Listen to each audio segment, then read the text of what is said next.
Philip Line. Kilala nyo ba ang brand na ito? Tara, samahan nyo kami ni Mark sa another shopping day dito sa Milan. And let's see kung may mabibili ba tayo sa private sale ng Philip Line this time.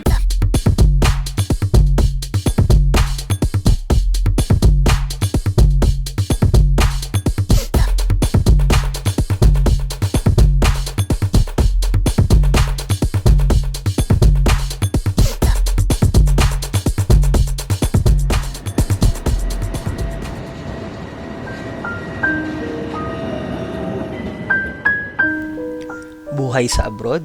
Simple lang. Madalas nga sabi ng iba malungkot. Kaya para sumaya tayo ng konti, tara, maningin tayo sa private sale. Hello there guys. So ito nga at kami nga ni Mark ay commute today. Dahil wala tayong kotse, dahil nawasak sa aksidente. And today is Sunday at we are going to this private sale of Philip Line. I don't know how it's pronounced, if Philip Line or Philip Plane. Pero sige, push natin.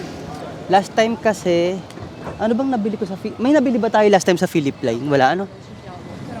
Meron. Ano binili natin sa Philip Line?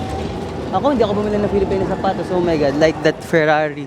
Diba? May mga naka-Ferrari dito. Okay. Para sa atin, wala pa tayong nabibili kahit isang Philip Line, tama? So, ayun nga. Pero, last time, may nagustuhan ako. Nagustuhan ko yung relo na Philip Line. Dalawa yung yung line. May isang Philip Line na mismong brand at saka Philip Line Sport. Mas nagustuhan ko yung Philip Line mismo. Magka-coffee tayo muna. Mag-stop muna daw kami sa McDonald's kasi lalakarin namin hanggang dun sa magazino. Pero andito muna tayo sa McDonald's para mag-take out ng coffee. Kasi ako naman, hindi naman ako nagko-coffee pala ako. Hindi lang ako nagko-coffee ng ganitong kaaga. Nagko-coffee ako yung mga 1 o'clock after kasi di ba naka-intermittent kami ni Mark. Ayun. Pero siya nagko-coffee siya.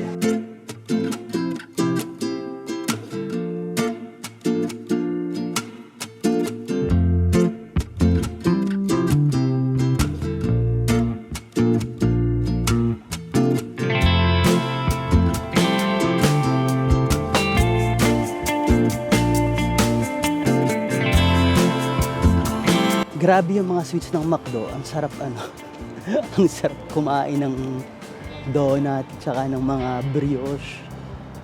Ay, kung hindi lang ako naka-intermittent ako, siguro nakadalawa na akong brioche. Tapos isang latte macchiato or cappuccino. Kasi yun ang breakfast dito guys. Yun ang typical Italian breakfast. Cappuccino or cappuccino. What do you call it? Cappuccino. And brioche. Yan. Kasi sweet ang sweet ang breakfast nila. Unlike sa atin, di ba man? Bacon, egg, ganyan. Pero dito, talagang cappuccino and brioche. Kaya kami kasabihan dito na ayaw nilang makakita ng umiinom ng cappuccino after lunch. Kasi nga parang pang breakfast daw yun.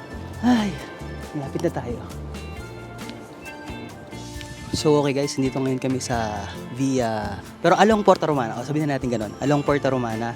And syempre, parang actually dati, nung pumunta kami dito, napakahaba na ng pila dito sa ganitong private sale. Pero this time, parang walang tao, Bakit ganon?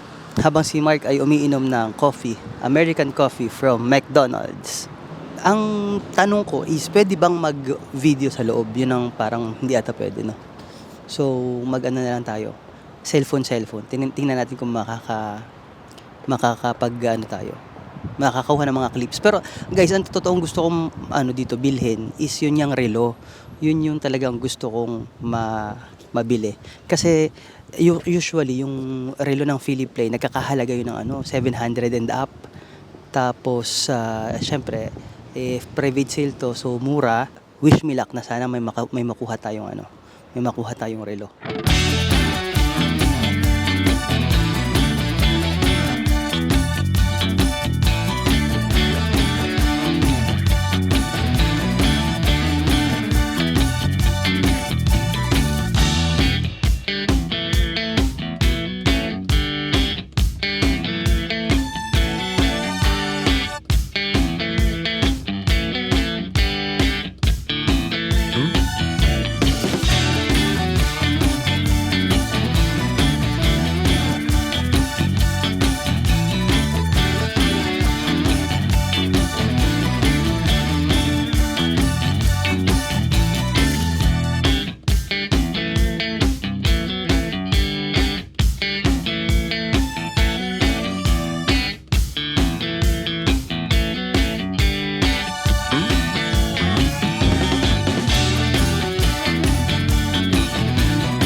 So guys, ito nga, sumukat tayo ng sumukat ng lahat ng pwedeng sukat.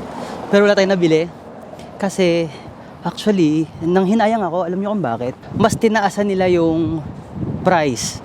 Unlike nung last year na mas affordable pa. Parang pinatakam lang tayo ata last year.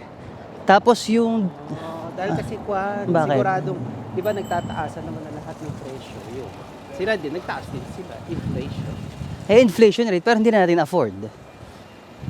Yan ang problema. Dati afford pa. Luxury naman talaga siya. Kahit pa, private sale yun, supposedly. Anyway, ayun nga. So, ang pinunta ko talaga doon is yung mga relo ng Philippine. Tapos, wala na akong nakita, kahit isa. Actually, meron, wala akong nakita kahit isang Philippine talaga. Ang meron yung sport. Diyos ko, mas magaan pa ata sa ano yun. Mas magaan pa sa G-Shock yun, Diyos ko. Tapos, ang mahal-mahal. So, might as well, huwag na tayo bumili, no? Hindi ka naman kasi nasa iyo na yun kung magpapabudol ka o ano. Pag pumunta ka naman sa mga private sale na ganyan, hindi naman ibig sabihin kailangan mo talagang bumili ng isa or ano. Pwede ka namang umalis ng walang binili, like us, wala kami binili. Nagsukat lang kami na nagsukat. So ayun nga guys, nauwi kami dito sa ano. Ay, buhay ka ba? Buhay ka ba? Buhay ka ba? Nahulog. Grabe. Sinasabi ko kasi, dito kami nauwi sa Roadhouse. Wait lang.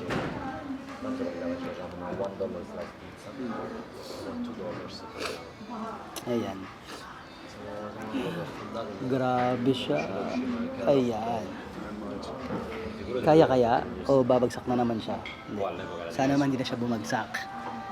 So ayun nga, as I was saying, dito kami nauwi sa Roadhouse dahil today is Sunday at may all you can eat ng ribs. Since kami ay laging naka-intermittent diet from Monday to Friday, this time pwede kaming kumain ng bonggang-bongga. Today is cheat day, so pwede natin kainin lahat ng pwede natin kainin. Uy, namayat na ako tinan mo, 'di ba? Medyo payat na tayo. Ano na, yung timbang ko ay from 67. Hindi ko alam, kailan nga tayo nag-start mag-diet? Ikaw 1 buwan, ikaw 2 buwan, ako 1. Mga ganun. Kasi nauna ka sa akin Nauna si Mark sa akin mag-diet. So, from 67, ako ay 57.8 ngayon. Today, 57.8. So, more or less, nasa 10 kilos na. So, si Mark naman, mas, yung kanya, mas bongga kasi 2 months na siya. And from, 72? From 72 siya ay 65. Tama? From 70, ano ba? 80 ako ha. From 80 ka? Ngayon, 65. 75. Okay. No, 65 ka ngayon, di ba? Ay, 65. Kaya nga. Kasi 20, more or less, 20 kilos yung ipinayat ni Mark. Tingnan nyo si Mark kung gaano kapayat. Di ba? Payat siya. Kain na muna tayo kasi gutom na kami. Tapos nagpalit pa ng oras. Nag-daylight saving time today. So, supposedly, ang oras ngayon is 12:30. Pero dahil sa nagpalit ng oras, 1 o'clock na. Time na namin talaga kumain.